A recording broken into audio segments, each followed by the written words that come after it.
flatters the ego a little bit more. And that's what I do now. And you listen to the radio on Saturday night. Along the way, I did a lot of strange jobs. I used to wash dishes at Albert's, a restaurant in Haddon Heights, New Jersey.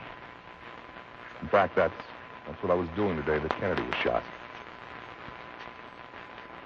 My memory seems to say somewhere around 12:30, 12:35 in the afternoon. I was washing dishes. It was lunchtime. The place was pretty busy. Had the radio on. And the first reports of the shooting came over.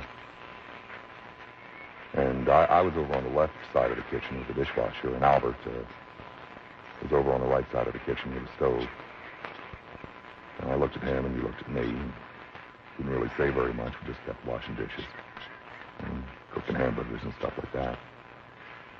About a half hour or so later came the word that in all probability the president was dead. And a few minutes later came the absolute word that he was dead. When the initial story broke,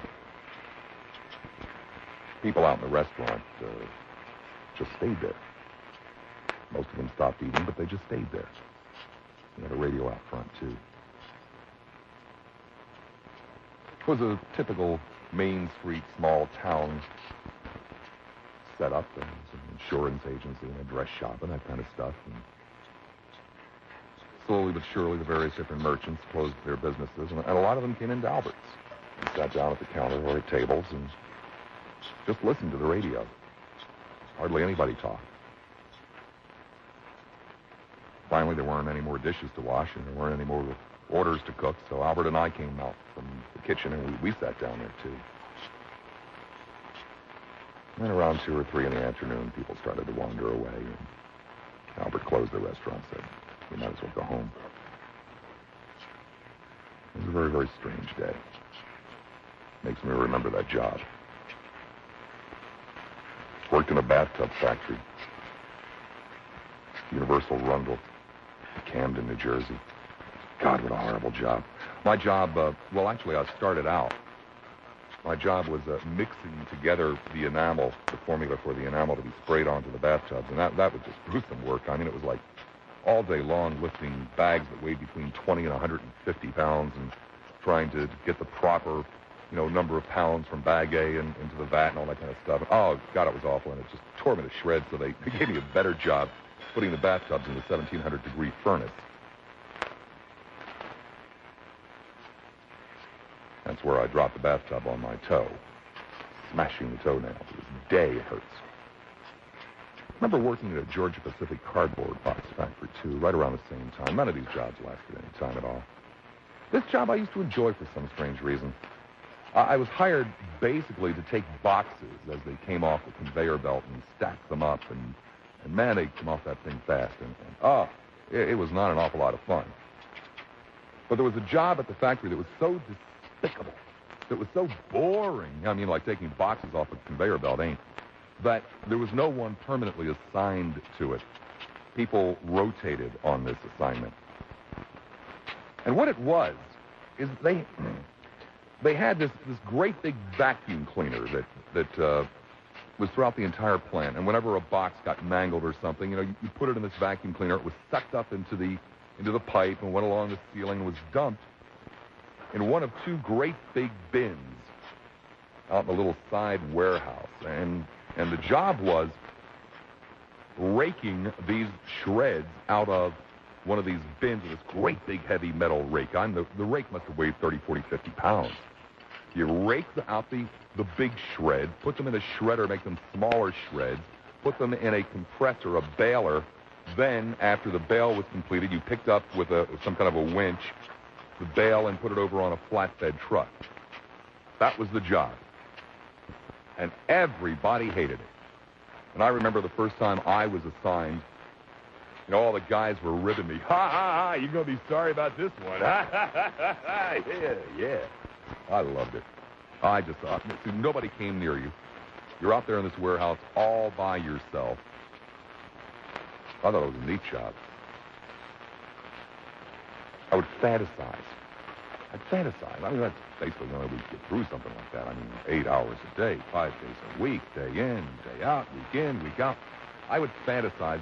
And for some bizarre reason, I don't know why, for some bizarre reason, I was working a gold mine, you see, and I'd be taking the gold out of there and processing it and putting it in big bales and loading it up on the truck. And I got through it, you know. Used to wash pots at Thompson's Log Cabin, too, in Westmont, New Jersey. It was so there on Cuthbert Road. God, that was an awful job. Jeez. Literally, wash pots all day long. Well, okay, I got to make the instant mashed potatoes, but that only was once or twice a day. Hated that job. Oh! The boss, the chef, one of the meanest, nastiest, grumpiest men I have ever had the displeasure of knowing. I hated that job so much I couldn't quit. I was afraid of the chef. I mean, I didn't have the nerve to go and say, oh, chef, I don't want to work here anymore. Oh, God. So I arranged with some buddies on a Saturday night. Oh, yeah, I forgot I had another assignment, too. I used to have to take out the garbage. So I arranged with some buddies on a Saturday night to be out there by the garbage dumpster when I came out around 6:30 or so. The day after I'd gotten paid, so I'd only have to, lose a half a day's pay. And I, hid behind the dumpster waiting for my buddies to show up, took my apron off, threw it there on the ground. They showed up, I jumped in the car, never went back. I was a sandwich man, too, for a while at Bruno's Beef and Ale House in Cherry Hill, New Jersey. The only memorable thing that happened there is one day I was, sandwich was behind the bar. It had red lights down there. It was the center of attraction of the bar. Strange place, strange people. And the only thing that ever really happened of any significance was this one night, I'm there slicing away the roast beef. It's one of those places where they slice the beef right in front of you to make the sandwich. And then you put the beef on the bun, of course, put the top of the bun on the sandwich, and take the knife and cut the sandwich in half. And I got pretty good at this, and I used to like to put on a little show for people, and everything was going fine, and I picked up the knife to cut the sandwich, and unfortunately I put the dull side down and the sharp side up, and it ran with my hand right. Oh, my God, did I bleed? Something fierce. Sold the sandwich, too, by the way.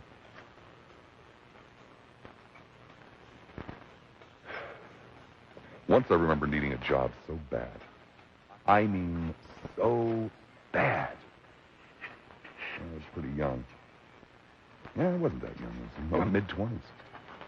I got suckered into one of those well-meaning government programs, I'd gone to the state employment agency and hang out for the 2000th time, whatever it was. And they didn't really have anything for me, but they told me about this program where they would give me $60 a week if from 8:30 until 4:30 every day I would take part in this program to train maintenance men, janitors. Okay? And we would do that for half the day, and the other half of the day we had to go to GED classes since I didn't have a high school diploma. Being a maintenance man is something I just don't really have a knack for. But I needed the money. I needed the money so bad that I put up with this, hopelessly incompetent at it. Seems funny to me now, putting up with all that grief, 40 hours a week, because I really needed the $60. Sold furniture once in a trendy New York shop, to an Upper East Side shop. Beaumarchais. I had a lot of celebrity clients. One day I was selling a real expensive dining room set. It was 1963. Selling this real expensive dining room set to a lady. I'm trying to be, very, very kid, very cool and hip and all that, suave. And it comes time to fill out the order blank, and she gives me her name is Mary Lindsay. Jerk that I am, I said, Lindsay, my God, I hope you're not related to that dumb mayor. She canceled the order. She's his wife. Lena Horne tried to buy a chrome-plated coffee table from me. Or not, that wasn't it. It was an end table, a lamp table, yeah. She wanted to pay by check. I didn't recognize it. We'd had some bad checks recently at the store, and so they were giving us a lot of grief about it. Wanted, super ID. And it was a California check, and all she had was a California driver's license. And I just wouldn't accept it. And everybody else in the store recognized her, except guess who? And I'm really giving this woman a hell of a lot of grief. And she is putting up with it for some bizarre reason. We're talking about a lousy $60, maybe 70, but it was under 100. End table, chrome end table, smoked glass top, no big deal. And I kept demanding more and more identification, and only when she showed me an envelope that said Miss Lena Horn on it did it dawn on me. Worked in an employment agency once, too. The only thing that happened there is I've got this really weird thing, I like new beginnings. And so every now and then, I like to rearrange the furniture. I have had this since I was literally a child. I mean, it probably started when I was around 9 or 10 years old. I would just get up one day and decide to rearrange the entire house. Well, at this employment agency, I got up one Saturday morning. The agency wasn't open, but I had a key, and I went down and spent about 12 hours rearranging the entire 40-desk office. I don't know why. I just did. Then it got to be around midnight or so, and I was very pleased with the new arrangement. And I mean, I totally rearranged everything. And so I went back home. Showed up for work the following Monday. I'd forgotten I'd done it, to tell you the truth. And here's this office, totally and completely rearranged. Nobody ever said a word about it.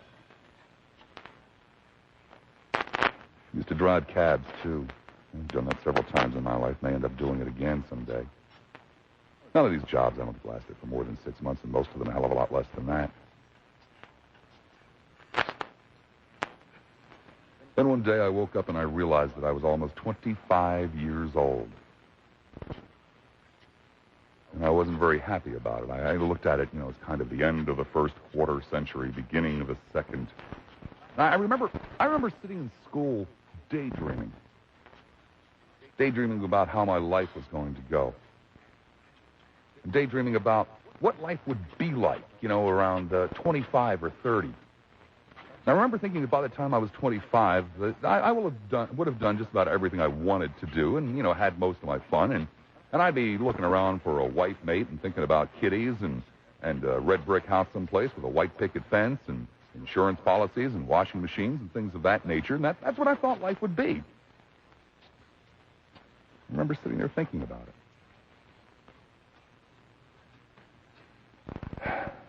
But when I was about to turn 25, it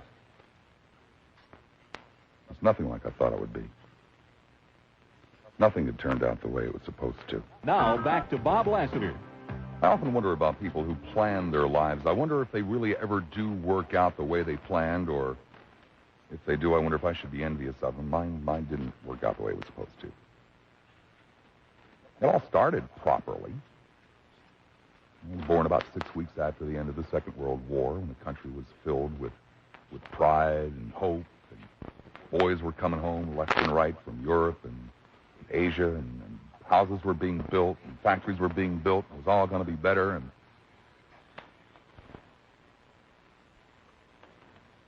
had a lot of aunts and uncles. Didn't have children themselves, fussed over me. Was born to a hard-working, clean-living dad and an adoring mother. Lived in a nice, comfortable house, had a beautiful boys' bedroom with pirates on the wallpaper, and a toy gas station, a toy farm, and stuffed animals, and just about everything you could ever want. My dad had bought me this pea green Columbia bicycle, 24-inch. Taught me how to ride it. Remember the night we brought it home? Well, actually, we didn't bring it home. That was one of the problems. We brought it to his mother's house on Morton Street, Camden. First time I rode it was on Morton Street in Camden. I remember riding up and down the street with my dad holding on the back of it. The only recollection I ever have of him and I really doing anything together. We never, tossed baseballs back and forth to each other. He didn't know how to play. Same with football. But he taught me how to ride that bike that night. I remember it as clearly as though it just happened this afternoon. And I remember when he took his hand off the back wheel, too. And he stopped steadying it. It was just like it was supposed to be.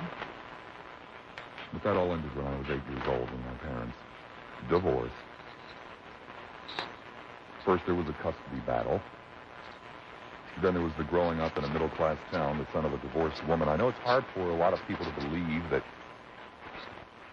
even within my lifetime, 30 years ago, it was a tremendous difference. And in the town that I grew up in, it was a really tremendous stigma. Life stopped being normal at about that point. I started eating and became fat. And to this day, I've had a few bouts of beltness along the line, but nothing to get excited about, nothing that lasted very long. My life started to change dramatically because of other people. You know, hey, it's the way it goes. There were the two events that would change my life that took place in Collingswood. Strangely enough, both of them sports-related. Changed my life forever. Two events that would alter the way I looked at life. Two events that would shape me into what I am today. Basically a loner. One of them started on a very gray, damp and chilly March morning, a Saturday morning. It had been a day that I had looked forward to for months and months and months and months. I was 12 years old.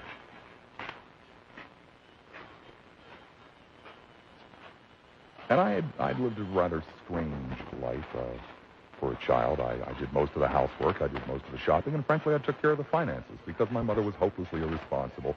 She realized she was hopelessly irresponsible, and so I took over the running of the house. You know, I knew what the price of cheese was and how much a half gallon of milk was, but I wasn't terribly clear on, little things like how to throw a baseball or to swing a bat, and so I'd never really played very much, but I used to love to watch the game. I loved the Philadelphia Phillies, and even though they were losing, it didn't make any difference how they were my heroes. And I used to love to go down and watch the kids play Little League Baseball. We had a beautiful Little League field in Collingswood in a nice park. But I never had the nerve to try out. I knew I wasn't good enough. But I'd heard that if you were 12 years old and you tried out, they wouldn't cut you. You'd make the team. God, I wanted to be part of that team. Any team, didn't make any difference. Win, lose, nice kids, not nice kids. I didn't care. I wanted to be part of a team. And you got a hat with a team logo on it that you could keep, and you also got to borrow, the uniform. You had to give it back at the end of the season, but you got to borrow the uniform. You could take it home. And, hell, if you wanted to, you could put it on Sunday afternoon and watch a doubleheader, I suppose, sitting at home. Who would know? And I wanted to be part of that. And the tryouts were the first Saturday in March. And the tryouts, God, almost every kid in town showed up. There must have been several hundred. Looked like several thousand. And you had to have registered beforehand, and you were given a number. And when your number was called, it was your turn for the tryout. And it was on the field right across the street from the Blake Funeral Home and right behind the Little League Stadium. I remember standing there waiting for what seemed an eternity. I'd shown up extra early. I was standing there waiting for what seemed to be an eternity for my name to be called. And over behind the fence of the Little League field stood all of the various different managers with their clipboards evaluating the players. And over right in front of Blake's funeral home stood all the kids, and the test was that they would throw a ball up into the air, and you had to catch it. Kind of like a pop fly. And you got two chances. And finally, they called my number. And they threw the ball up into the air, and I lost it in the sky. And the damn thing fell maybe 5-10 feet from me. And there were some frowns and some notations on the clipboard. And as a courtesy, they threw the second one up into the air, and this time I did see it, and I maneuvered under it and almost caught it. But it still slid out of my glove and dropped onto the floor. I was told that, like everyone else was, that I could go home then. And then in a week or so, I'd receive a postcard saying whether or not I had been accepted and what team I had been assigned to. Here's Bob Lassiter. I'll get to the phone numbers in a little while, I promise. Anyway, the ride home from Knights Park that Saturday morning was probably the longest of my entire life. It maybe a mile and a half from the park to my house. But I just humiliated myself in front of virtually every kid in Collingswood, New Jersey, and all of the baseball managers, and I knew I wasn't going to make the team. And waiting for that postcard to arrive, waiting for the official humiliation, was not fun. I could think of nothing else. Every day I would come home from school and run to the mailbox, and it wasn't there. And one day it was.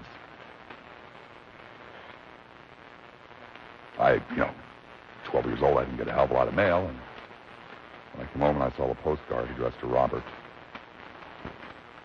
I knew it was for me, and it was kind of hard to turn the damn thing over, but I turned it over, and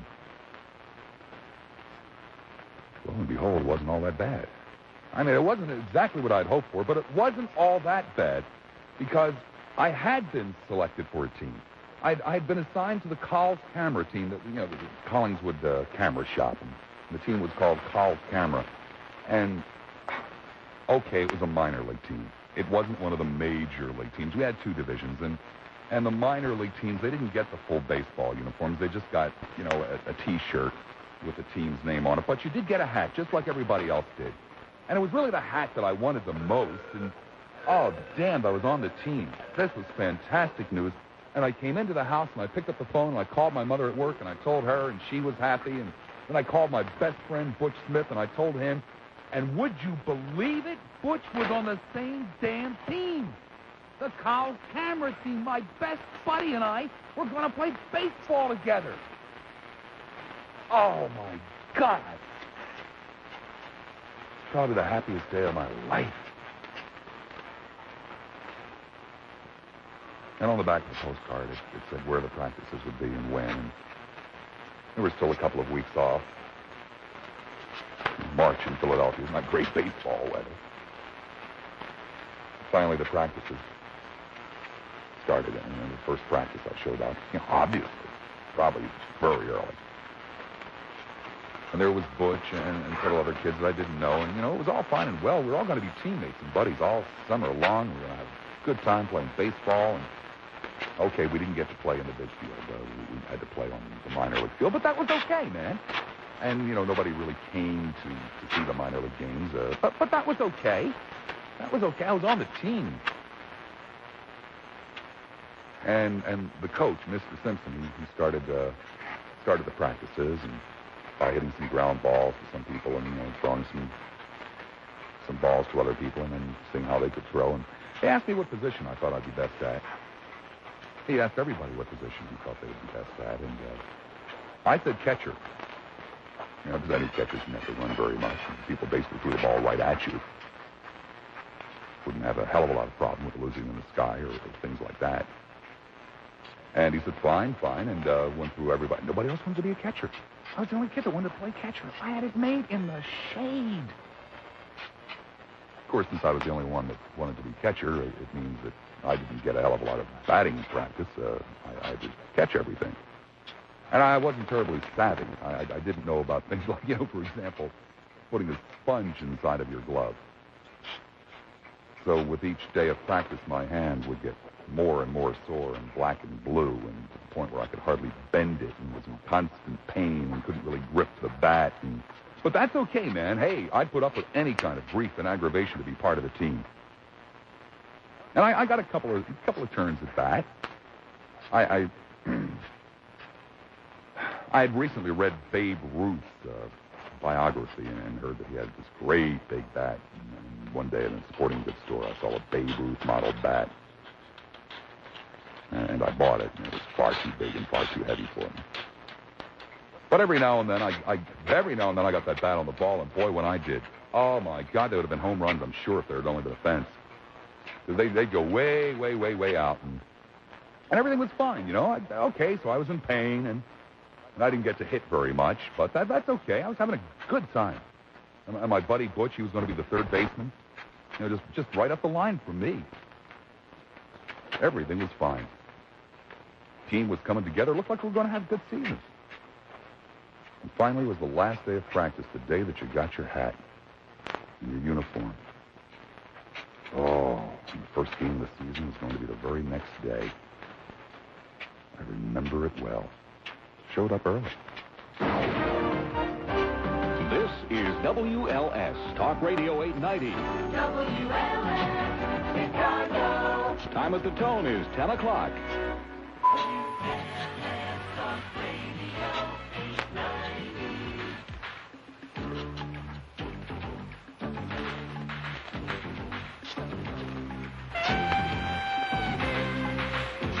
Hey, welcome back, Fun Seekers. It's Saturday night, April the 27th, 1991. Saturday night special with me, the Mad Dog, at WLS Talk Radio 890, Chicago's talk station. You know, I don't think you guys quite understand. I don't think you quite understand. You see, I was 12 years old. I had just spent the last 4 years living in this miserable little town. This miserable little town. Beautiful town. Oh, God, you'd love it. This town of small-minded people wanting desperately to belong to something. I just spent 4 years of hell. 3 weeks of those 4 years, I was locked in a cellar so that my father couldn't find me and steal me away from my mother and ruin her plans for the divorce. I had to testify at their trial. Their divorce trial. And I had to live in this town where the previous January I wasn't allowed to join the Boy Scout troop because I was the son of a divorced woman. I had to live in this town where people would talk about me in front of me as though I didn't exist. I told you I used to do the shopping.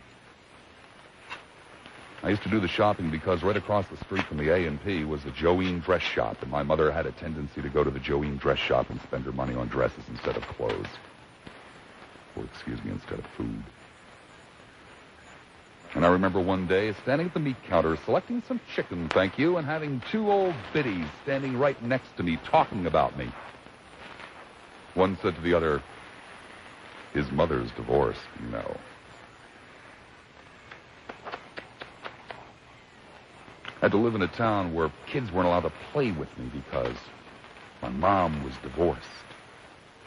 I couldn't get a paper route because the guy that had the news agency knew that my mom was divorced. There wasn't any dad, and we lived in an apartment, and I probably wouldn't be around very long, so it'd be kind of silly to give me a paper route. All I wanted to do was deliver the Dan Camden Courier Post. Would have made about $2 a week doing it, but no.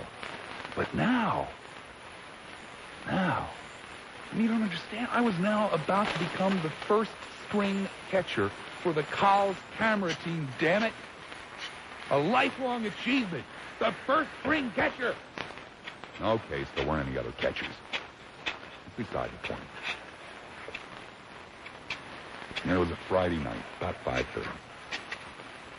We were all gathered at the field where we practiced. Mr. Simpson's car drove up. And we knew he had the uniforms and the hats, and he'd be giving them out. Everybody went running over to Mr. Simpson's car. We saw it coming a mile away. Mr. Simpson got out of his car. There was a new kid in the front seat of the car that we'd never seen before. Mr. Simpson got out of the car and, hustled everybody away from the car. We'll get to this later, boys. Let's get out in the field and practice. By the way, I'd like you to meet so-and-so, the new kid. He'll be joining the team. Remember, the first team is tomorrow morning. And all the kids went running off to the field, myself included. Mr. Simpson kept the catching equipment with him. And so I went over to get it out of his trunk, and he said, Bobby, let me talk to you. Come over here, Bobby. And the son of a bitch cut me. Told me that, he'd run into this other guy, and then this other guy was, an experienced catcher, and the team really needed to. I couldn't throw the ball to second base.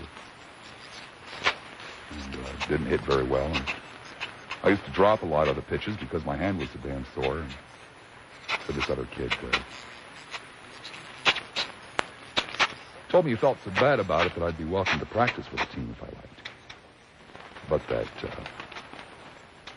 I wasn't going to be part of the team, and wasn't much sense in hanging around tonight since the new kid would be catching, getting used to the team. So I could go home. And by now, all the other kids were out in the field and having a good time, and Mr. Simpson was handing the catching equipment to this new kid. And so did what I, had to do. I got on my bike and I went home.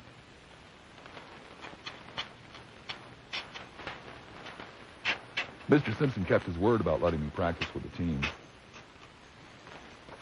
I got to catch almost all the practice. So the other kid wouldn't hurt his hand. And never even gave me a hat or a shirt. And I went to 2 or 3, maybe 4 of them. I don't know.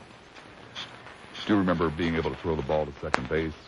And I remember catching a pop foul that I'd never been able to do before, but it was too late to make the team. Taught me a lot in life. Oh, it teach me a lot. Lessons that I carry with me to this day. I want nothing to do with a damn team. They'll screw themselves.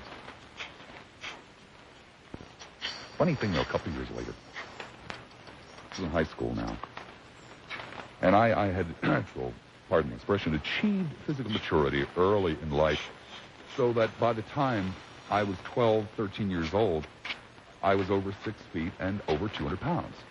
And by the time I was about 14, 15 years old in high school, by the time I was a sophomore, I was 6'1½", 265 pounds.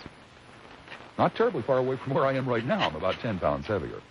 But it was distributed a lot differently when I was younger, and it was a lot firmer when I was younger.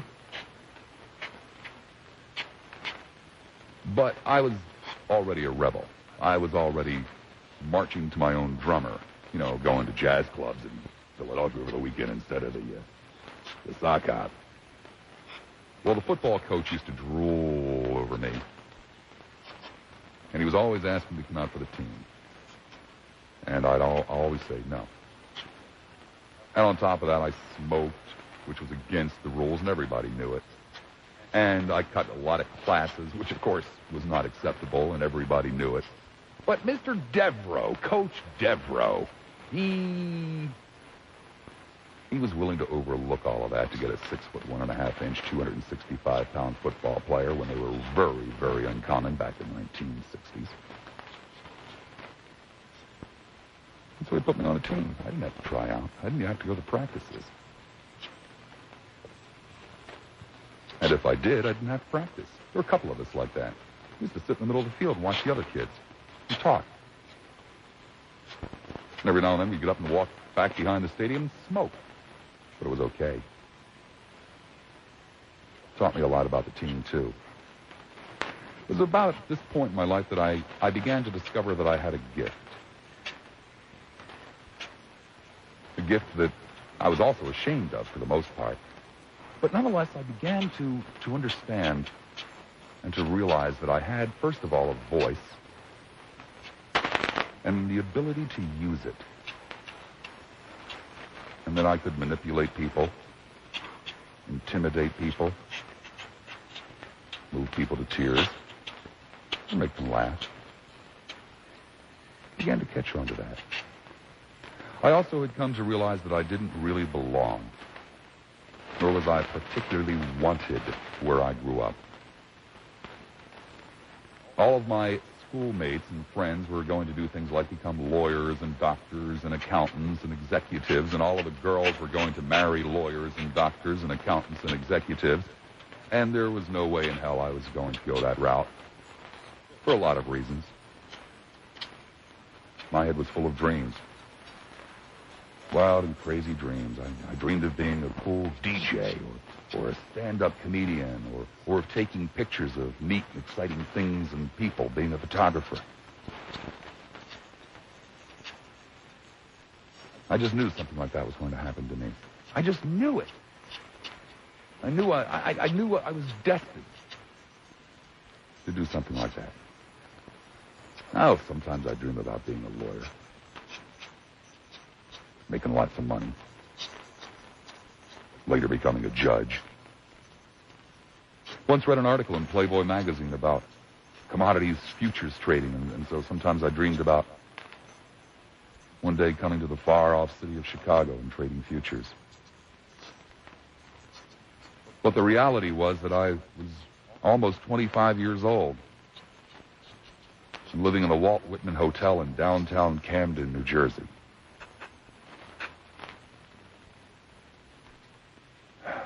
The Walt Whitman Hotel was once the most fashionable spot on the face of the earth. Oh, okay. It was the most fashionable spot on the face of the earth as I knew it, my little corner of the world. So many were the times as a kid that I had been there for wedding receptions and balls and galas and family dinners. The Walt Whitman Hotel was the only real hotel in southern New Jersey, in the Camden area. There were many fine, magnificent, far better hotels in Philadelphia just on the other side of the bridge. But they were for the genuinely rich people, the working class people. They went to the Walt Whitman Hotel for their wedding receptions and their formal dances. And my dad was an accordion player at nights and on the weekends with Walt Podusik, and he would frequently be employed to play at events, and sometimes he would invite my mother and myself to go along with him. I remember attending a gubernatorial victory ball at the Walt Whitman Hotel when I was a little kid. I don't know who the hell the governor was. It doesn't make any difference. My father was playing there. So we got all dressed up and went to the Walt Whitman, the grand ballroom. And my aunt Irene, my father's sister, had her wedding reception at the Walt Whitman Hotel. I was just an infant. I don't really remember it, but I was told I was there. And years later, my Aunt Irene would take me to lunch at the Walt Whitman. She worked, actually, in the building there. There was an annex where there were offices, and she was a legal secretary and worked for Attorney Brown, who had his office in the annex of the Walt Whitman Hotel. And sometimes on, days like holidays, when they would only be open for half the day, I would go in and play with a dictating machine and sit at the conference table and, be there for 3 or 4 hours while she did her stuff. And then she'd take me to lunch at the Walt Whitman Hotel. But times have changed. And so had the Walt Whitman. It was now just a residential hotel, which means they rented rooms by the week. Everything had been closed down, all of the hotel services, and they just rented rooms by the week to guys like me. Guys who were training to be janitors and working at night, driving a cab, and could afford $16 a week. It was perhaps the first realization that I had personally that things really did change. The time does pass on. 24 and a half, almost 25, is still pretty damn young. Don't really have a great deal of sense of time when you're that young. And so I was living at the Walt Whitman in a rented room, working 16 hours a day.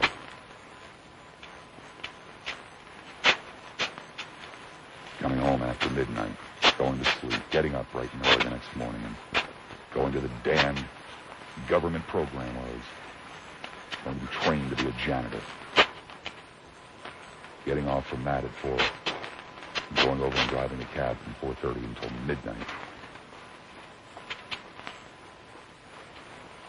Almost 25 years old. Most of the kids I had grown up with were 2 or 3 years into their careers at the bank, or finishing up law school, or finishing up medical school. Most of the girls were planning big, fancy weddings. They didn't hold them to Walt Whitman anymore. It was now the Cherry Hill Inn in the suburbs. It had been a mighty fine little city at one time. It wasn't anymore. There had been riots in the 1960s, just a couple of blocks away, and people pretty much stayed as far away from there as they could. And so one day they just shut the hotel down and just turned it into what amounts to a rooming house.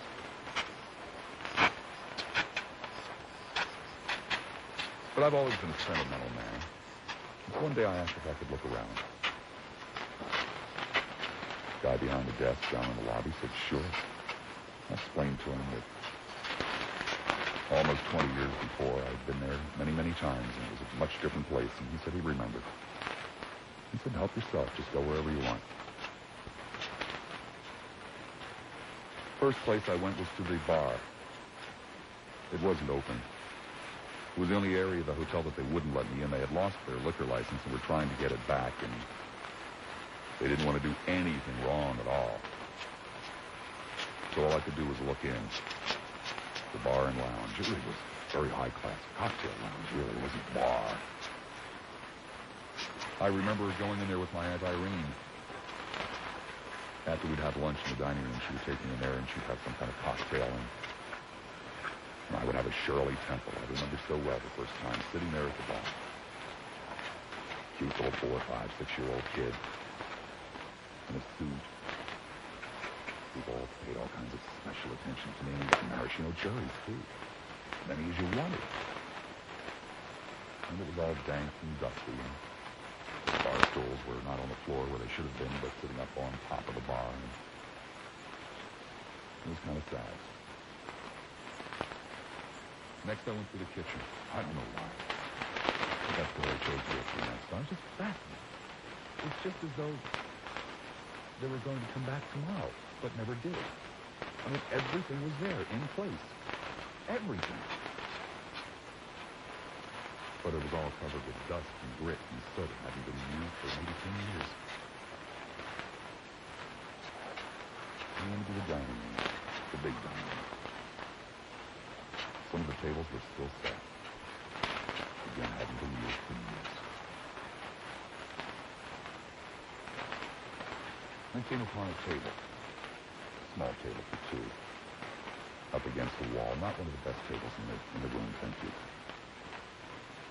But it was the table where usually my Aunt Irene and I would have lunch. It wasn't set, thank God.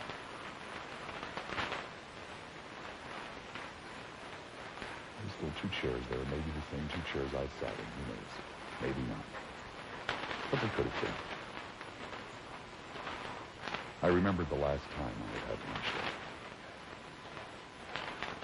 The reason I remembered is because Attorney Brown was my father's attorney in the divorce suit.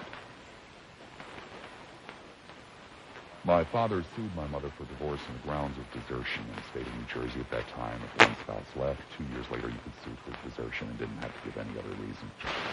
He could have easily sued from day one for adultery, but I suppose it would have embarrassed him too much, and so he chose not to. My mother, trying to position herself for the custody case, countersued, charging mental cruelty.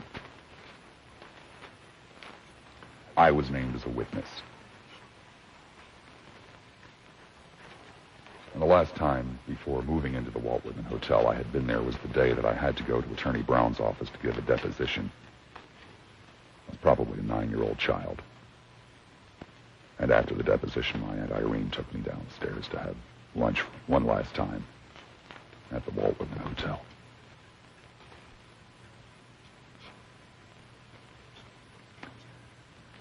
Then I went up to the 2nd floor. The 2nd floor was where the grand ballroom was. Couldn't quite hear the music, but came close. Came close to seeing my dad up there on the stage. With Walt Podusek playing the violin and Joe Vickery on drums. I don't remember any other names. There were 5, 6, 7 other guys in the band.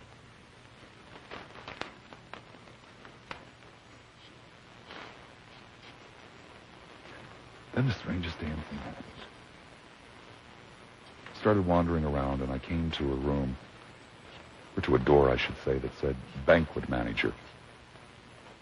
And I stepped inside, and it was a suite. It was a rather large room.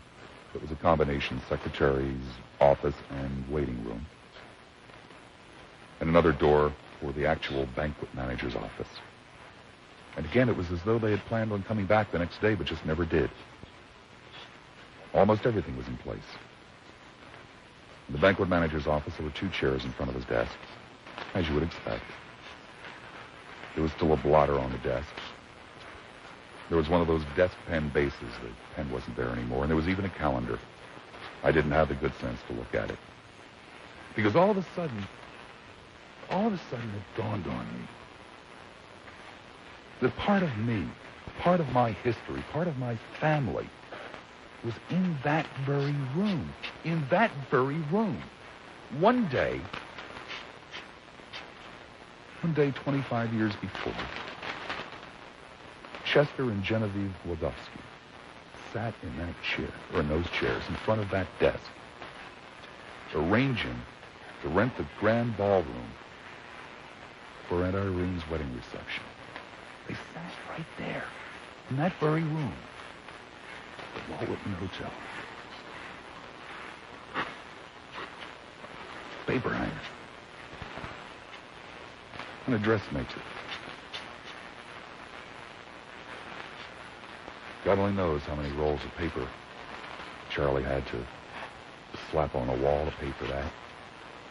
God only knows how many dresses that Jenny had to alter or make to pay for that. But they sat in that room.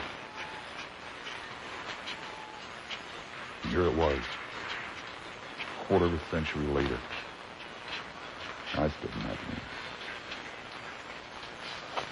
Cab driver, training to be a janitor.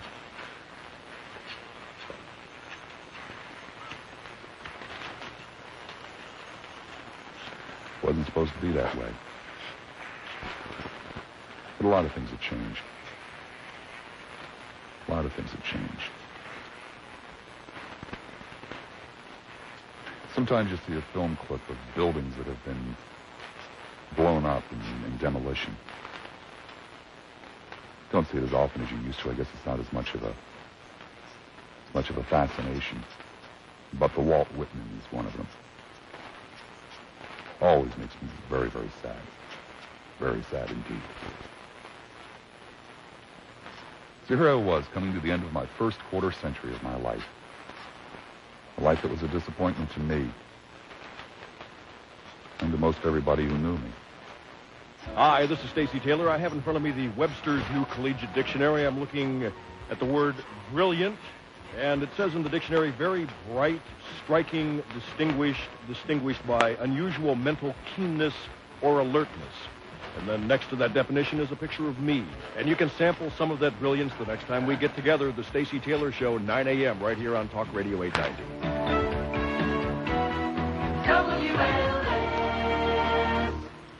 How long have you wanted to redo your kitchen to make it a dream come true? Or maybe it's your old bathroom that needs a bland, beautiful makeover. Whichever it is, whatever your needs, you can count on Sears, the home improvement professionals. Just call 1-800-445-7300. A Sears kitchen and bathroom specialist can give you a free in-home estimate. They'll help you create a kitchen or bathroom you've always wanted. Something elaborate and luxurious, or simple and streamlined. All with your choice of designer style, special lighting, decorator surface finishes, and more. And of course, with Sears, you get expert installation and a written warranty. Your satisfaction is guaranteed. After all, you're dealing with Sears, professionals who handle more home improvements than anyone in America. So call now, 1-800-445-7300. You can have that dream kitchen or that brand new bathroom sooner than you think. 1-800-445-7300. You can count on Sears, the home improvement professionals. If something is troubling you and you don't know where to turn, call Crisis Line at 1-800-866-9600. Help is on the line. I met this girl.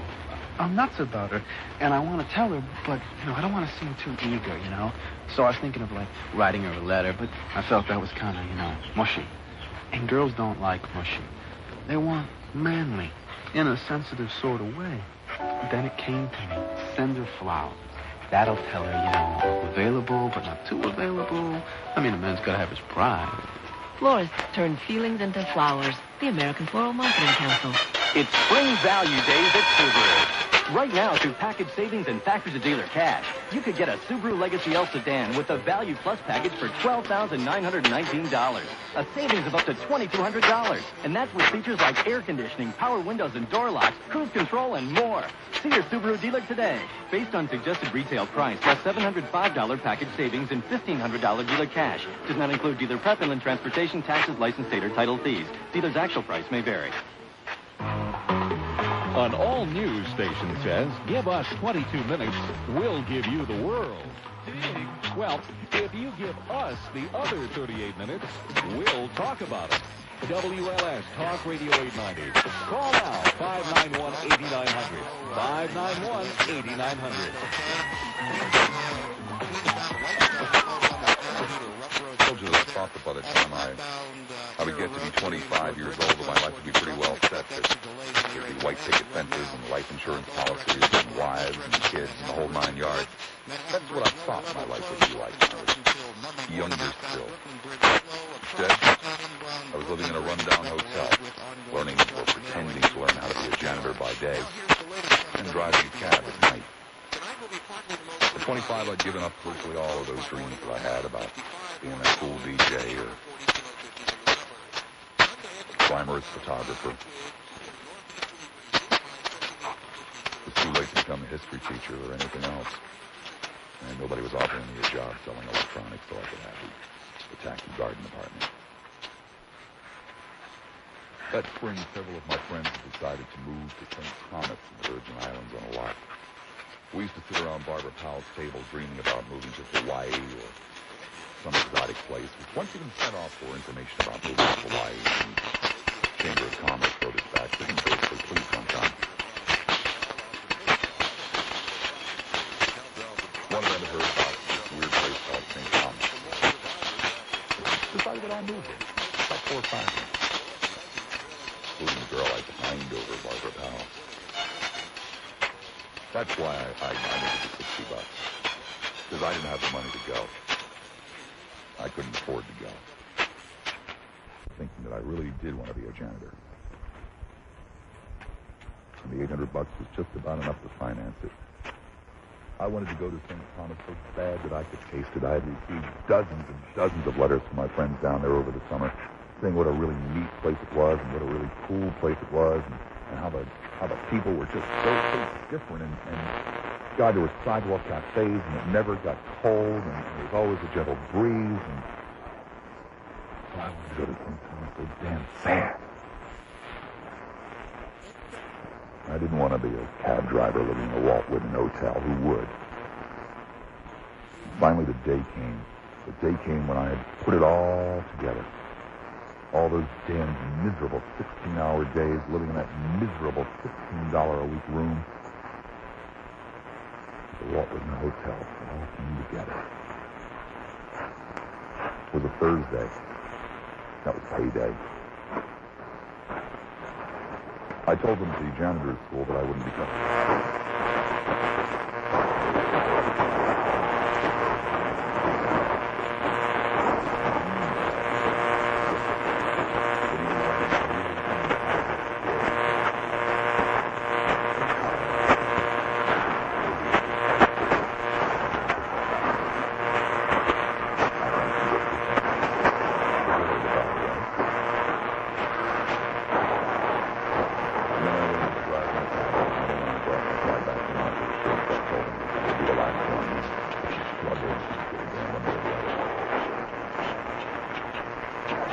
The following day, I got up fresh and early.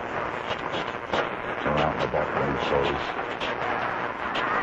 Strangely enough, I can tell you what I bought. I bought 3 pairs of identical bell-bottom trousers, one size too small.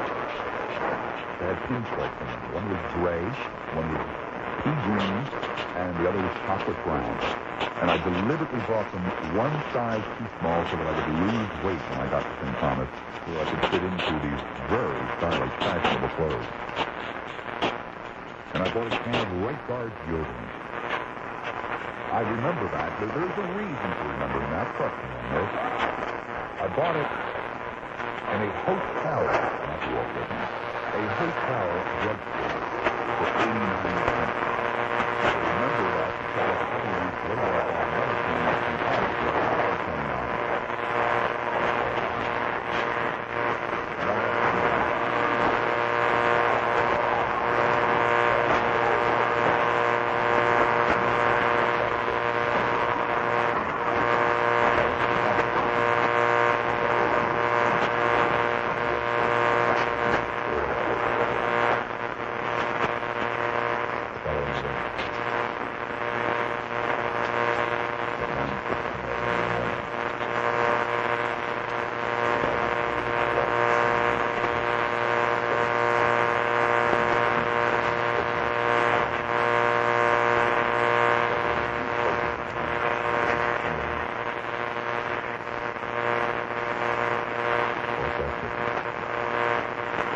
That night, I didn't stay in my room. I went out to a bar.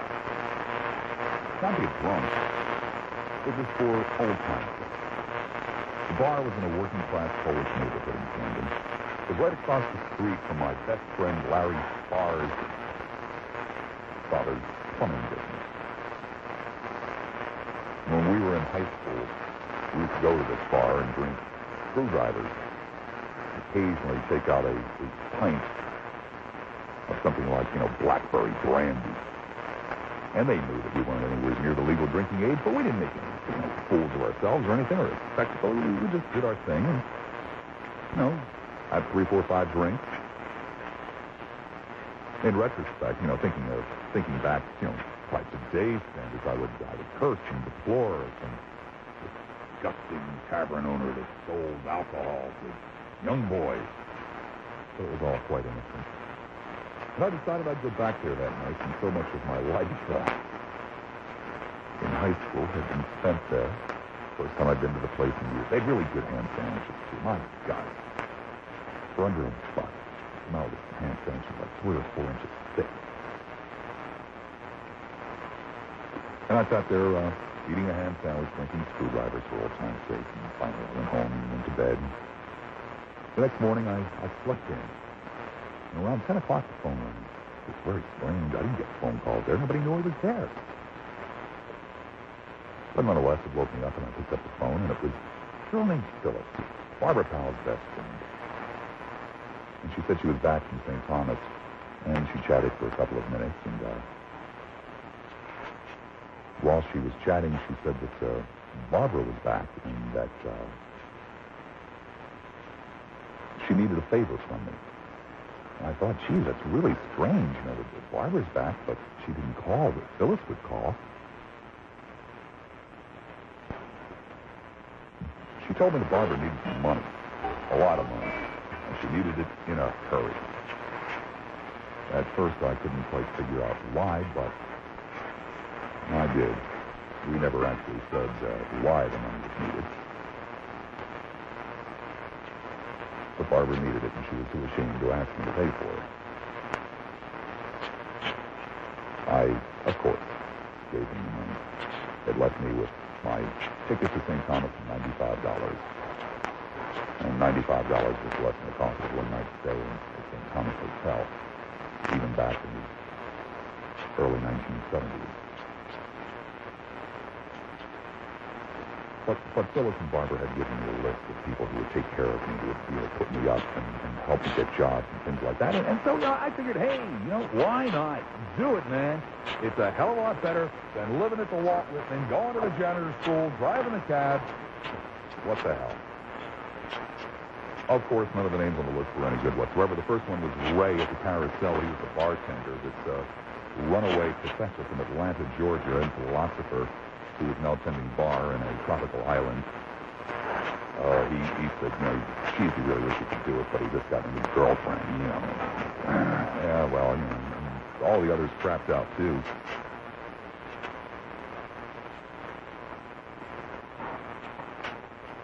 Believe it or not, that first night, maybe about 10:30, sitting in the Carousel, I did find somebody that offered to let me stay at his place.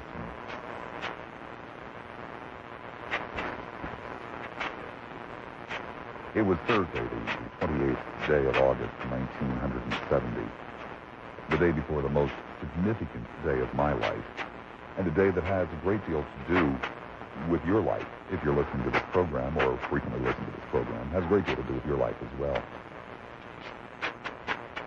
Because the following day, I was again back at the Carousel, drinking away my last few dollars, when a young man came up and asked if he could share the table with me. It was around 4:30 in the afternoon. People were getting out from work. The bar was filled, and there frankly wasn't any other place to sit. And the guy's name was Dave Christman.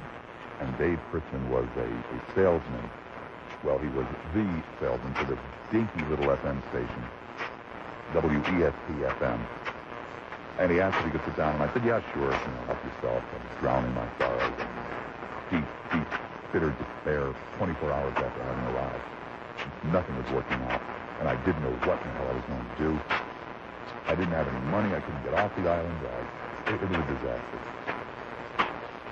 Funny thing is, the stinky little radio station was owned at the time by three men from Sterling, Illinois. One of whom's name was Tom Davis, who I think still owns the radio station.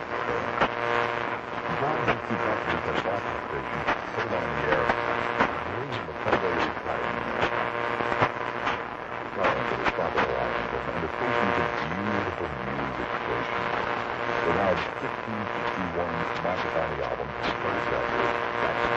All the good.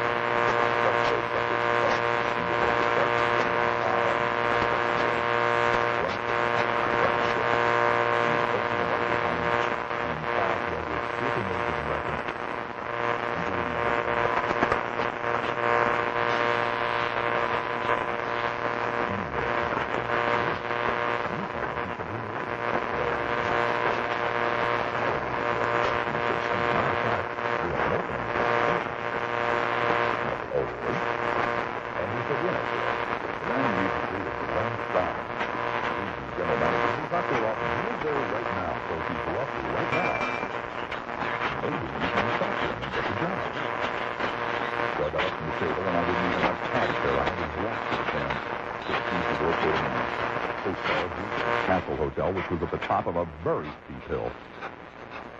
And I walked up there sweating and huffing and puffing, and sure enough, Len Stein was there, and he agreed to see me.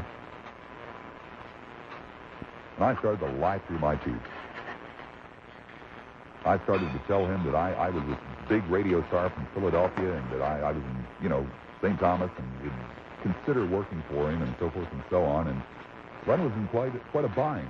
His kid had been working the show, but his kid was going back to school the following Monday, and he had nobody to do it.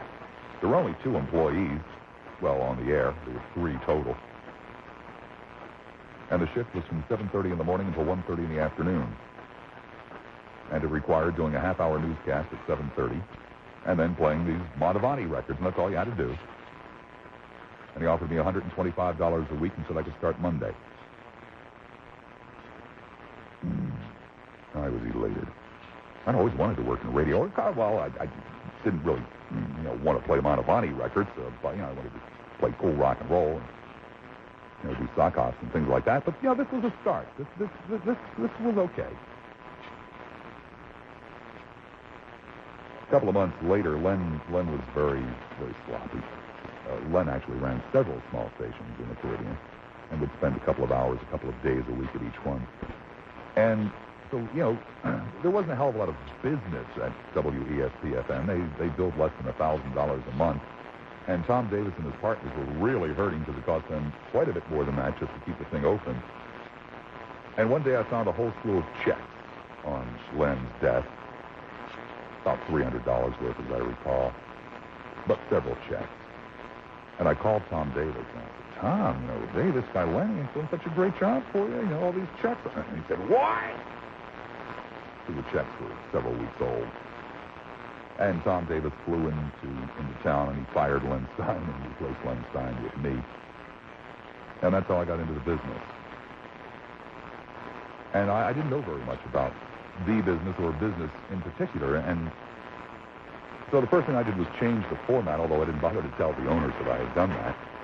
And all of a sudden, the station started to really click, and we went from like $800 a month in billing up to a little over $5,000. And it cost these people about $6,000 a month to keep it on the air, so they were pretty damn happy. So damn happy that Tom Davis flew into St. Thomas to surprise me and congratulate me on doing this great job with his radio station, only to discover driving over to the station in a cab that I changed the format. By the time he got to the station, he was livid, walked in the door, and fired me on the spot. As I mentioned, I wasn't very good at business myself. There weren't any records. I kept all of the billing in my head. Not to be, cruel or tacky about it, but, it wasn't that much. And so I just, memorized it. And at the end of the month, I wrote out by hand the bills and sent them out.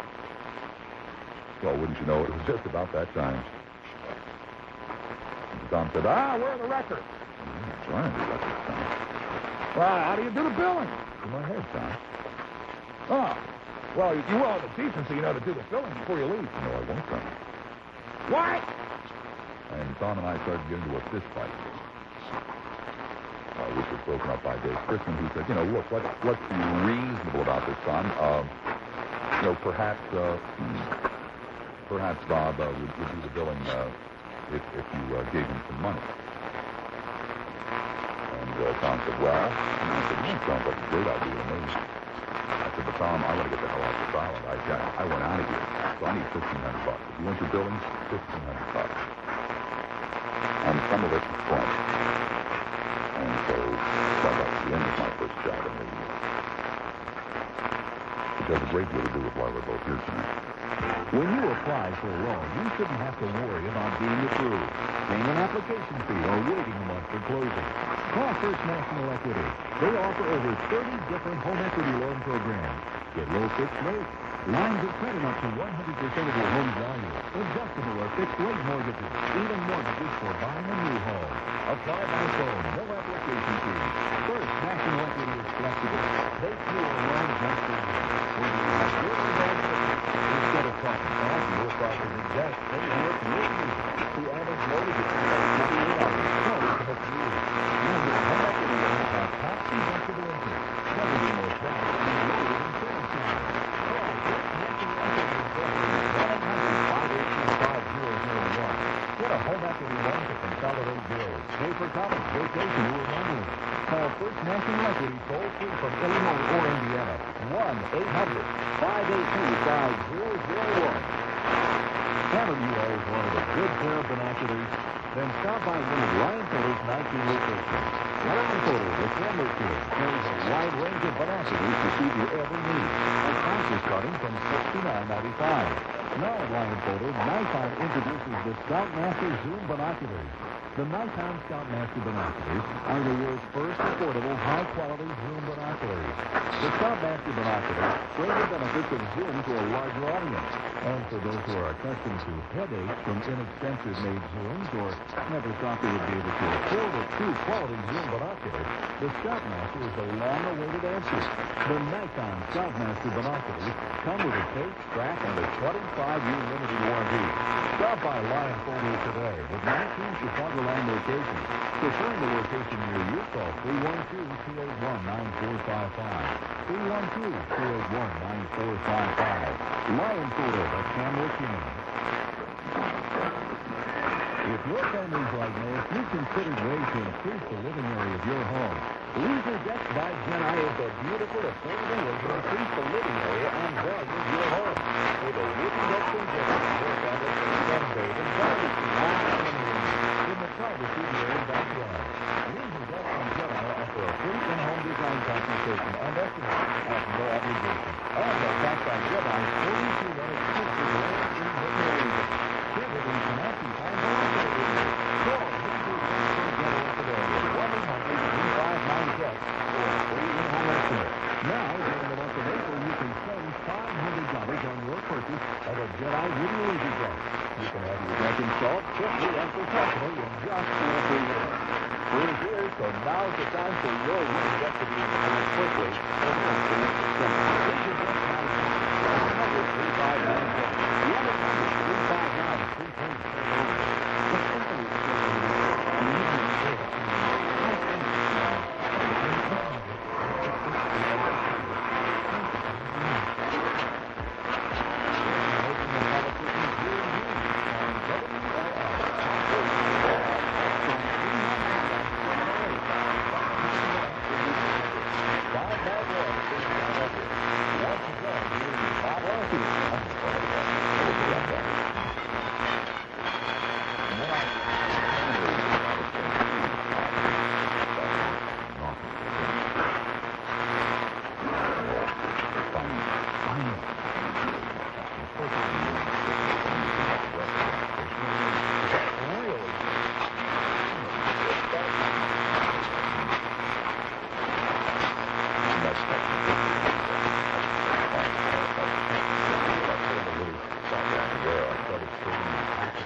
factors was literally so hard to be on the air. This much money on the religious broadcasting. This kind of money. And they're doing commercial broadcasting. They don't have nowhere near as much. But they were stuck with it. And the reason they were having trouble with the employees is because they weren't paying them. And people who don't get paid tend to become just a little bit grumpy. And the only thing I could possibly do to get the staff ungrumpy and put them back to work was pay them. But I didn't have that kind of money. And the guys running the station said, do the best you can. So I was like taking the time to work and work. I'm still having to sit down in office. And I started to hide my check.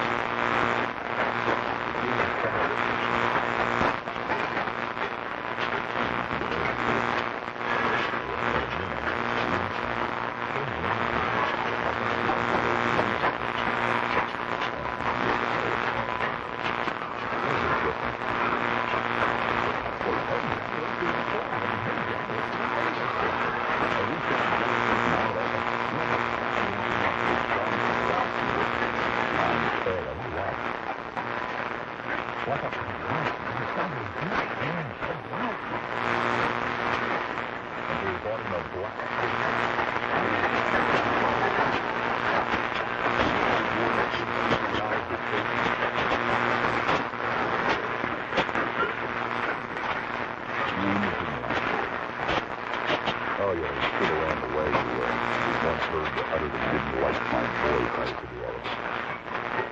The break and all that kind of stuff. He was a part-timer. So I hired him full-time. Put him on the overnight shift.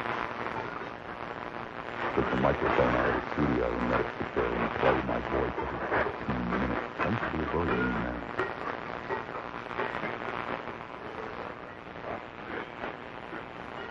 Well, people that owned the station decided to sell it.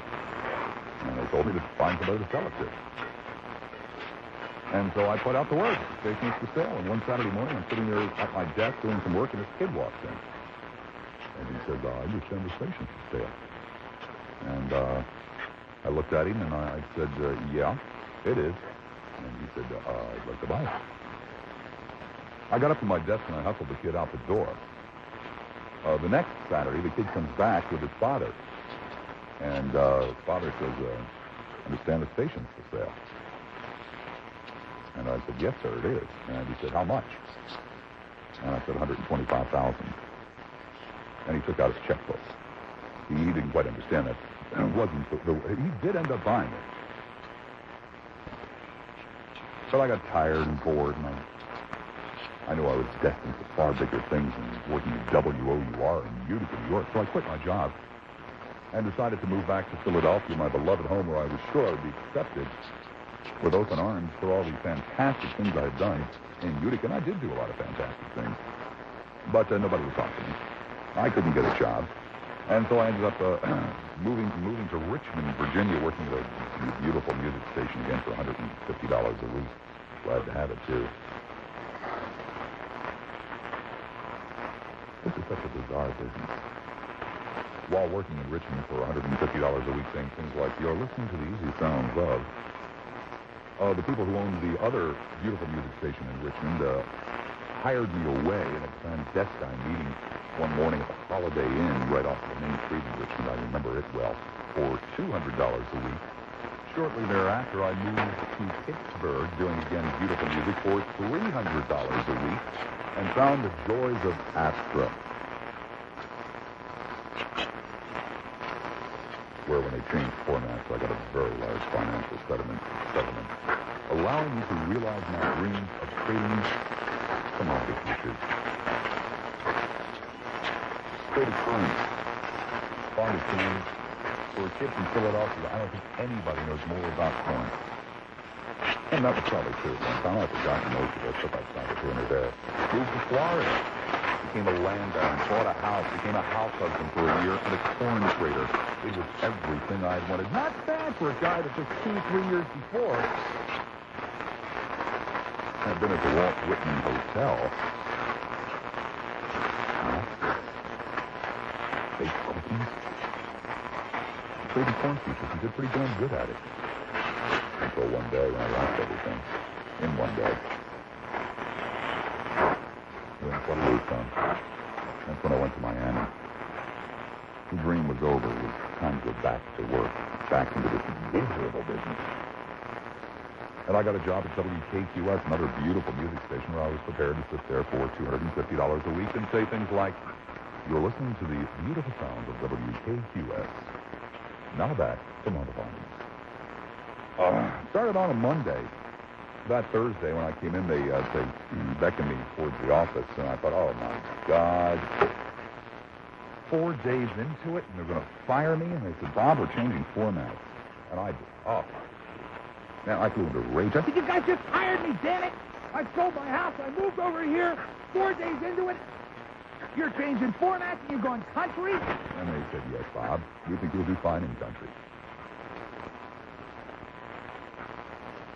I became Bobby Clifford. And I did do very fine in country. I've never had damn much fun in this business in all my life. It was more fun than running a radio station with the kids back in Utica. I mean, it was dynamite. There was all that new music to learn. Went out and I bought a couple of hats and boots and jeans and shirts. And I genuinely and truly became Bobby Clifford. I worked all the bars, made a lot of money doing that. I didn't make any money for radio stations. I had all my money doing bar shows where I'd go and make cowboys do silly things and tell anti-Ronald Reagan jokes. Loved that part of the gig. Really loved that part of the gig. I was number 2 in the Miami market in afternoon drive. Had an 8.2 share. The number 1 station, 8.3. I was making $250 a week. The other guy was making $100,000 a year, and he was a druggie. Convicted. They had told me when they hired me that after 90 days they'd kick me up to 300. And the 90 days had long since come and gone. And so one day I went in and I said, where's my $300? The 90 days has come and gone. Oh, sorry, Bob, can't afford it. Here's this multi-million-dollar property owned by millionaires telling me with an 8.2 share in afternoon drive that they couldn't afford $50 a week more. I said, hey, guys, no problem, I understand, but we did have a deal. And they said, sorry, Bob, we can't live up to the deal. I said, okay, guys, either can I. I went back into the studio, I shut the damn transmitter off, and I left. Got out into the parking lot. I had my hand on the car door when they came running out and said, okay, $300 a week. I came back in and turned the transmitter back on and resumed the show. A couple of months later, I decided $300 a week wasn't enough. So I went and I asked for $350. And they said, oh, Bob, we'd really like to, but no, can't afford it, Bob. No problem, guys. Went into the studio, shut the transmitter off, started out the door. They suddenly decided that maybe they could go $337.50. I thought about it for a moment and said, okay. A couple of months later, I decided I wanted $375. I went in and I asked for it. To my surprise, they said, oh, okay. 2 days later, I found a new schedule that did not include my name. It's a marvelous, marvelous business. But that was okay. I decided to get into investment banking. I was going to leave the radio business once and for all. So I bought a Volvo, moved into a house with a swimming pool, got a job with an investment banker, and started writing a newsletter. Became vice president, thank you, of research for Burkhardt and Company in Fort Lauderdale, Florida. But the bug bit me again. Desperately wanted back in the business. Desperately. And I wanted to do talk radio. I wanted to do talk radio more than anything I'd ever wanted to do in my life. I just thought it was the damnedest, neatest thing to get paid to spout your opinions. And I was long past playing records and that kind of stuff. And hell, I was pushing 40 years old.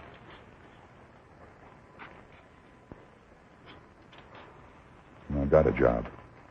First one I'd ever been able to get in talk radio. This is WLS Talk Radio 890. WLS, Chicago. The time at the tone is 11 o'clock.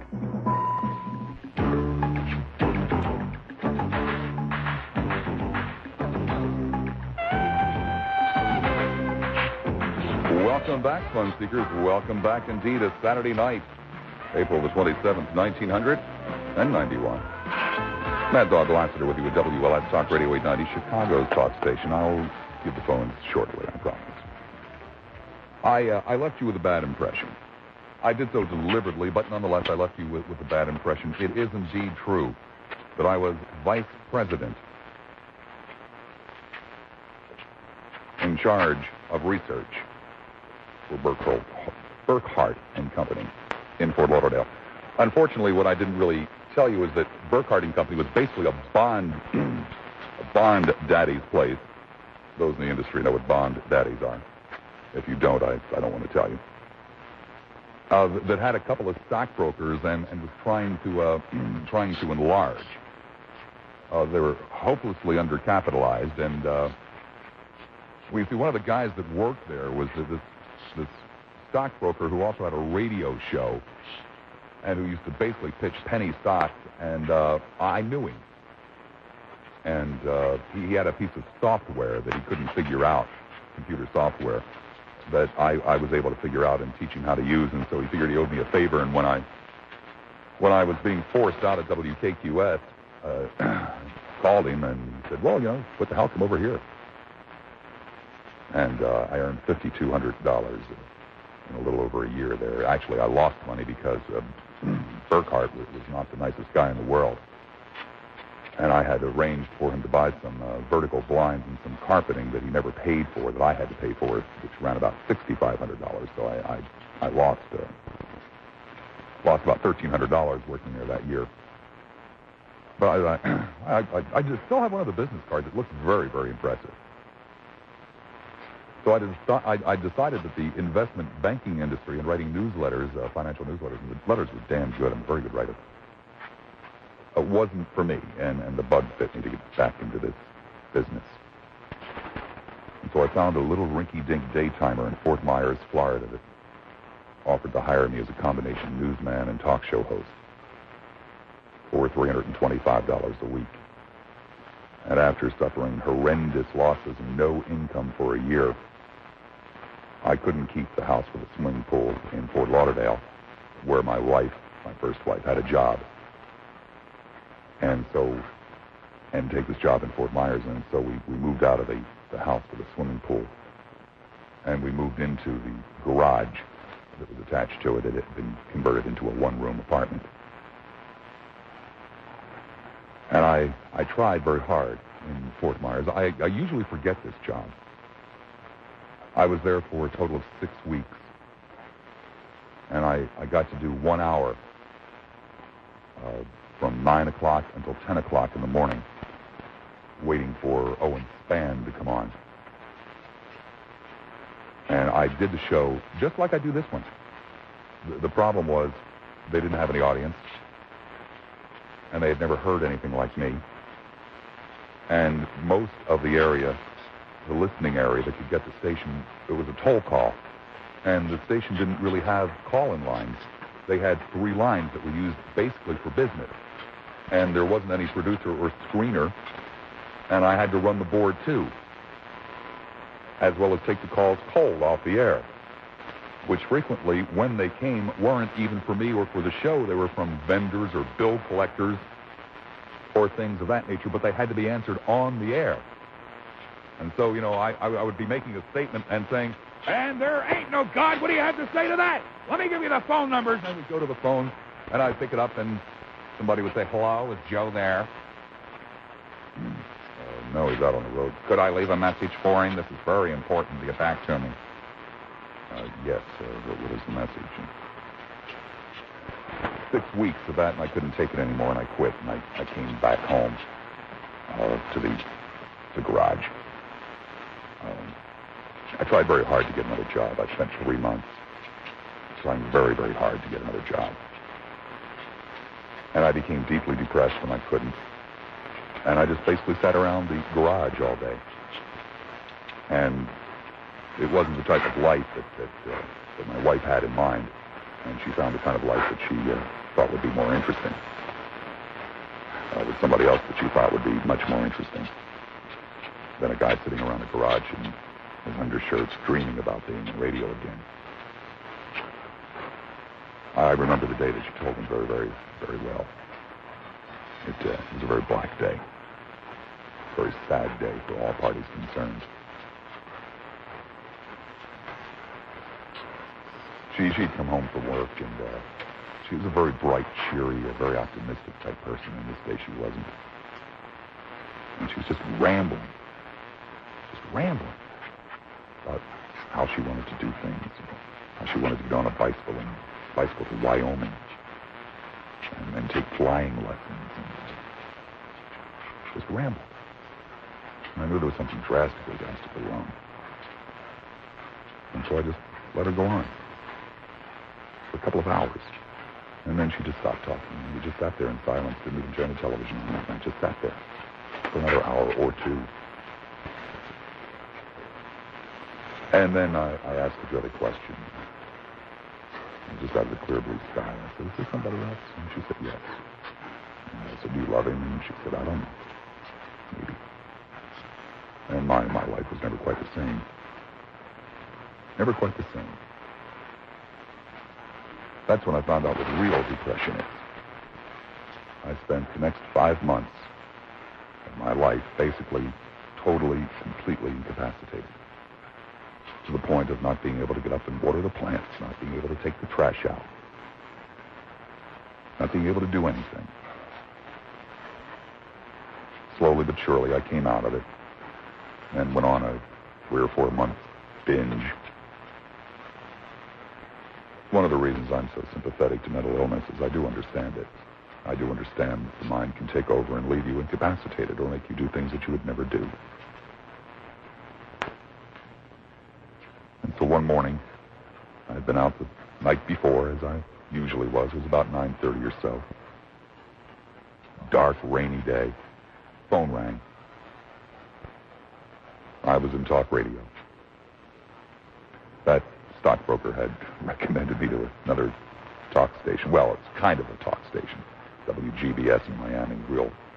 They basically did medical guests. They were focused at the Miami Beach crowd, 80 and over. And my first show there was a 3-hour show, and the first 2 hours were talking to a dentist. As a matter of fact, I had every schluck guest possible while I worked there. It didn't dawn on me that I didn't have to do guests. They would just book these people for me, and slowly but surely I stopped accepting them or canceling them myself, and I learned the art of the poll. I used to sit home all week long and make up these incredible polls that were always juicy and scandalous and funny and interesting, and I started to get a following. It started to work, and the station started to cut my hours back because they weren't interested in success. They were afraid of this kind of thing. Well, wouldn't you know it, I have a god in this industry. The man's name is Neil Rogers. He's the best damn talk show host in the whole wide world. And he works in Miami. And Neil started talking about me on his show. Started telling people to listen to me. And I worked at a different station. But Neil's that kind of guy. And then one day, he and another talk show host, a man named Bill Calder, were sitting in on each other's shows. And it got to be real late, about 3 o'clock in the morning. And they started talking about me. As a matter of fact, a caller mentioned me. And so Neil and the caller and Bill Calder started talking about me and, what fools this other station, fools they were for not putting me on better hours, more hours, that kind of stuff. And Neil turned into the microphone and he said, "Hello, Bob." I wanted to die. Just die. Oh, my God. He knows I'm listening. It's one of the reasons when I catch somebody in the industry, you will occasionally hear me say things like, "Hello, Steve." Neil spent 3 weeks on the air, and I'm not exaggerating, trying to convince his station to hire me away from the other station, and they finally did. I was to be Neil Rogers' heir apparent. I was to inherit his 8 to midnight time slot because he was going to go on in the daytime. I needed a little more seasoning, so I did all of Neil's vacation. I did all of his days off, as well as 2 5-hour shifts. 5-hour shifts on the weekends.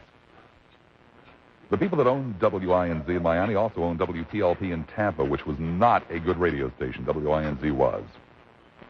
And there was an opening in Tampa, and all of my friends said that I should take it so that I could learn how to do this 5 days a week, day in and day out. And I didn't really want to, but what the hell, I figured I'll talk to them. And they offered me $12,000 a year to work in Tampa full-time 5 years ago. Well, the only income I had was weekends and Neil's fill-in. Some months I'd do 400 or 500, other months I would do 140. But I turned them down. I mean, $12,000 a year. I mean, come on. Impossible. No way. After 5 months of negotiation, they finally offered $18,000 a year, and I took it. I moved to Tampa to work at the radio station at the end of the dirt road in the middle of the swamp, where we used to get 2 calls an hour, if we were lucky. And the calls were so damn bad, it would have been better had they not called at all. The station's audience was ancient and dense. Sponsors dropped. There was a boycott of the station. We did some wild shows, like the $50,000 giveaway, where I promised to give everybody who called $50,000. There was the automated talk show host, where I went in and I sat down and recorded on cartridges everything I could possibly think of that might come up during the course of the show, then announced that the management of the station thought I was so wild and reckless that the only way they were going to keep me on is if it was automated and pre-recorded. The calls would be live, but all the response would be recorded, and it was for that entire day. There was the day I brought in Fluffy the cat and threatened to dunk it in a bucket of water if people didn't call. Lasted for 2 years. Started with a 1.8 share, finished with a 7.7. And the competition caught wind of me across the street and hired me away. Where I immediately got big numbers. Immediately sold out, started making money hand over fist for the station. They heard about me in New York, tried to hire me away from WFLA for 5 times what FLA was paying. The FLA blocked the contract. And that led to this. So here I sit in Chicago. In 5 years, I went from $8 an hour to a lot more, to being one of the top 10 talk show hosts in the business in terms of pay. Had a hard time dealing with success. Very, very hard time. I still do. It wasn't that long ago. It was the Walt Whitman Hotel, and I haven't forgotten that, or the garage.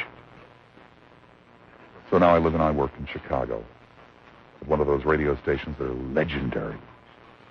One of those radio stations where so many giants have worked. A station that is a part of the lives of tens of millions of people. A station with an incredible signal. A station with an incredible history. A station with a pretty damned interesting future. Now there are young people who lie in bed at night with the lights out listening to me, dreaming dreams, mesmerized by the magic of the radio. Like I used to be mesmerized by the magic of the radio. I, of course, live like a rat from day to day, wondering when it will all end, and I know it will. Scared that options won't be picked up, scared that I will lose it, if I haven't already. Wondering where the next stop will be, wondering if I'll end up back at the Walt Whitman Hotel. Dealing with the pressures, holding off the bosses, dealing with the petty rivalries and petty jealousies in the industry. Do you realize I've talked to several million people? Maybe 10 million or more people over the years. Most of them came away with an opinion of me. Most of them have feelings about me. Many of them have pigeonholed me. Many of them like me or dislike me, love me or hate me. Because I'm a man that talks on the radio. I've had utter strangers, women, who have wanted to go to bed with me, who've never seen me just from the sound of my voice. I've had men who wanted to come down to the station and beat me up because of something I said or they think I said. It's an interesting way of life. I don't think of it in terms that I used to. The nights that I used to lay in bed and dream of talking on the radio. It's a job. It's a good job. It's an interesting job. But it's a job. It's not magic. It can be very depressing. Depressing when you're forced to talk about things, forced to think about things. I'm not much different from other people. I'm basically apathetic and lazy. I'm not too bright.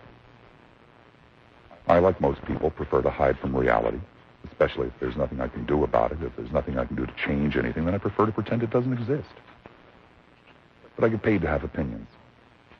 So I have to form them, which means I have to think about things. A lot of people think that I'm some kind of an outrageous liberal. That amuses me to no end. I'm not. I'm a very sentimental man. I'm a very idealistic man. I'm a kid of the working classes who has spent much of his life on the fringe of the upper class crowd. I understand both. I don't have any particular love for either. For the working classes because they don't do anything to help themselves. For the upper classes because they despise the working classes. I truly do not understand the world that I live in. The short-sightedness, the hostility, the blindness. Of course, I'm guilty of all of this as well. And it makes me so damned mad that I am like that. I can't figure out why so few other people aren't bothered by their own shortcomings. So what do? I come in and I tick people off. I get paid to do it. I yank the rug out from underneath people. Or I tweak their noses. I come in and scream about how the new kids on the block ought to be banned and how lousy pizza is and how stupid skateboarding is and what a dumb sport basketball is. And it amuses the hell out of me, and probably most of you. The passion, the anger, the threats that I'll get in return. Talking about nothing. It also depresses me because so many people respond. People who've never had anything to say about the bigger issues, the ones that really affect their lives. Race, poverty, justice, rights, that kind of stuff. For this, a lot of people say that they hate me, would like to silence me. That amuses me even more. So here we are, gathered together again on a Saturday night, wondering what this one will bring, wondering what will be said, and who's going to say it. Some of you are masochists, waiting for me to make you mad. Some of you are waiting for me to make a mistake. Maybe something that'll get me fired. That fascinates me. And some of you are waiting for me to tell you what to think about and how to think about it. I think that's the crowd that I have the least respect for. Does that surprise you?